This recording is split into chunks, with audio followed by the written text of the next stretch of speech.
মনটো কিমান মজবুত বনোৱা যাতে কাৰোবাৰ ব্যৱহাৰত মন কেতিয়াও ভাঙি নাযায়। নিন্দাক ভয় কৰি নিজৰ লক্ষ্য নেৰিবা, কাৰণ লক্ষ্য প্ৰাপ্ত হোৱাৰ লগে লগে নিন্দা কৰা সকলৰ মন সলনি হৈ যায়। তোমাৰ কঠিন পৰিস্থিতিয়ে তোমাক অধিক শক্তিশালী কৰি তুলিব। কাৰোবাক হেৰাই যোৱাটো ভয় নকৰিবা। ভয় কৰা এইটোত যে কাৰোবাক সন্তুষ্ট কৰোঁতে কৰোঁতে নিজকে হেৰাই পেলোৱা। কাইটৰ ওপৰেৰে ব্যক্তি নিজৰ লক্ষ্য স্থানলৈ অতি সোনকালে গৈ পায়, কাৰণ কাইটে খোজৰ গতি বঢ়ায়। বিশ্বাস এক এনেকুৱা শক্তি যি অন্ধকাৰৰ দুনিয়াত পোহৰ আনিব পাৰে। এনেকুৱা কোনো লক্ষ্য নাই য'ত যাবলৈ কোনো ৰাস্তা নাই। জীৱন এবাৰেই পোৱা যায়, এইষাৰ কথা একেবাৰেই ভুল।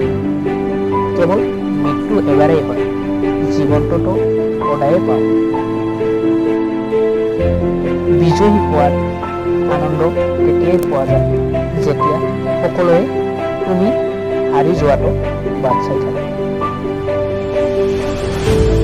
তুমি যদি জীৱনত সুখী হ'ব বিচৰা তেন্তে লোকৰ কথা হৃদয়ত একেবাৰে নল'বা।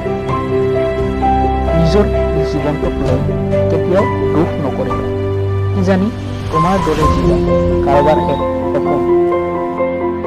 যদি তুমি সেইটো সময়ত হাঁহিব পাৰা যিটো সময়ত তুমি সম্পূৰ্ণৰূপে ভাঙি পৰা, বিশ্বাস কৰা এই দুনিয়াত তোমাক কোনেও ভাঙিব নোৱাৰে। নিজৰ সমস্যাৰ কাৰণ কেতিয়াও আনৰ ওপৰত জাপি নিদিবা। এইটো কৰিলে কেতিয়াও সমস্যা কমি নাযায়।